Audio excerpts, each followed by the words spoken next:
Well, hello everyone. This is one of those things that I can't get over, how you can find something that looks this bad. And I mean, this looks bad. I mean, you can see this machine has been really not taken care of. It is filthy.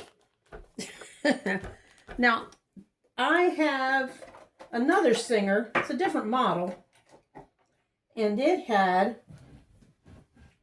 a missing power supply, or foot pedal as we call them.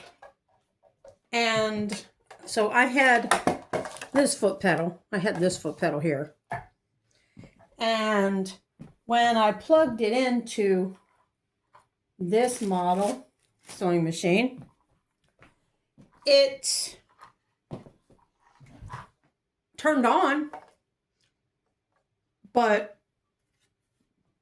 it did not start up. I'm trying to remember how this goes.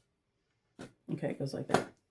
Anyway, this is the plate that goes right here. So when it didn't start up, I removed this so that I could get to the bobbin area, and I've taken the screws out of this, which now I may not have to, but I'm still going to clean the inside, so I'm going to leave it up. And I put all my little screws in here. See, they're in there. So this, even though, I'll show you this other plug. They seem similar, but they are different as night and day. This one's a little more slender. That one's a little more chunky. Now, even though this would plug in, it was not getting full contact, so this sewing machine wouldn't turn on. So I went online on eBay, put this model number 1120 in there, and I got a plug that came in today, and this fits it perfectly. So when I plugged it in, I'm thinking, oh yeah, I've got a fried motor. You know, it's not going to start, even though it turns on like it turned on before. It just wasn't getting any juice. So then I knew my pedal was good, but it wouldn't start. So I got the pedal that actually goes for this machine, and I turned on the switch like this. And looky there, it lights up. Now, what I don't like about the modern sewing machines is, in order to get to this area, if you get a thread tangle in here, you have to unscrew this cover. It has one little screw in there. At least it's just one screw. And then you're going to put it back. But I'm going to clean this all up. But I wanted to share with you what I found out. Presser Foot Works. I took the needle out because I didn't want it to like break in the machine and stuff like that. I mean, this is super. This was in someone's garage. And I think I got it for a whole $10. And I thought, at the very least, I've got a machine for parts, right? Because I do sewing machine repair. Well, this baby, it's a nice machine. It's got, let's see, it's basically a 16-stitch machine, because you count the four-step button holder as 4 stitches, and then it has 12 other stitches. But then it has the stretch stitches. So basically, it's a 25-stitch machine, give or take. I don't know. I know how I count stitches, but on sewing machines it'll say 25 stitches, and that includes your buttonhole stitch. And you break down the same stitch that's for stretch or regular. And I had one of these machines before that I really liked. It's probably here somewhere still. So now I have another one. But A does these stitches. You know, you turn the dial on the side, and then if you turn it the other way, B is for that stitch. It goes all down the alphabet, A, B, C, D, F, G, J, K. Then you would change this to the S if you want to do the stretch stitches, which is S1. And I have another machine that has an S2 on it. But as filthy as this is, you're not going to believe this. I didn't believe it.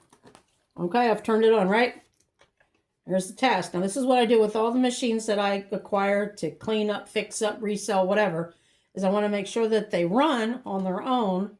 So I have the foot pedal here, and let's see what happens when I press it. Can you believe that? It's not squeaking, groaning. It's just doing its thing. Up and down, up and down, all day long.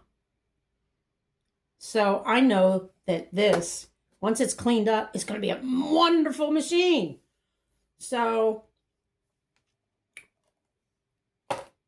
if you get a machine like this, I do suggest just take the screws out that hold the outer casing. This is all plastic. That's why I don't care for Singers, the modern ones, because they're all plastic. Plastic gets broken real easy. I am missing this part here, this extension table, and I'm going to find one to go with it, because to me it's not complete without it.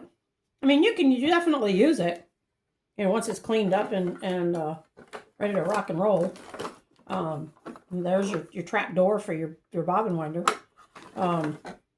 Once it's all cleaned up, and there are just some little rust spots on it, and I have my little Dremel tool, and I'm going to buff those out of there. And the other thing that you want to check for is these are different, and it's not the old machines where just the top pulled off. I love those. I love the vintage ones because you pull the top off, you see all the guts in there, and you don't have to take the front and the back off of these things. But this one I will. I'll have to. But you take the bottom off, and under the bottom, because I thought the motor was fried. Here's your motor. There's your bobbin winder. This bar here that turns the bobbin race does have a little bit of rust on it, so I'll be taking and using my little Dremel tool on that with a wire brush that'll brush that rust out of it. Then I'm going to vacuum it out for any dust, oil and grease it, and I'll show you how to do that. But the motor's good. I was shocked that it actually turned on. So keep on the lookout for the follow-up with it cleaned up, and we'll show you how to thread this baby once it's all cleaned up.